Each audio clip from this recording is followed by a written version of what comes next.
একটা ট্রেন, একটা রাত, আর একটা মিস করে দেওয়া মুহূর্ত। জীবনে কখনো কখনো ভাগ্য শব্দটা সত্যি বাস্তব হয়ে ওঠে। এই গল্পটা আমার নিজের জীবনের একটি সত্য ঘটনা।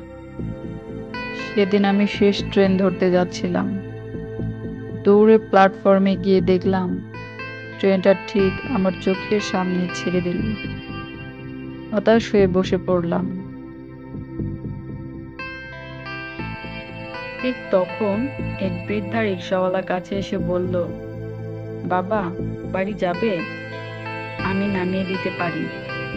মনে হলো যেন কারো মতো সে আমায় চিনে।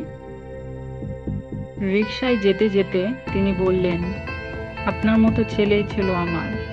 সেও এক রাতে ট্রেন ধরতে গিয়ে অ্যাক্সিডেন্টে মারা যায়। আমি শিউরে উঠলাম।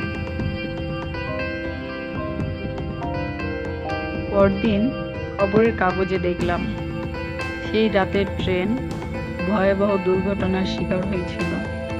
আমি বুঝলাম বেঁচে আছি একজন অচেনা মানুষের জন্য। জীবনে অনেক সময় অচেনা মুখী হয় বাঁচানোর দেখে। আজ স্টেশন দিয়ে গেলে দেখি, কিন্তু সেই রিক্সাওয়ালাকে আর খুঁজে পাই না।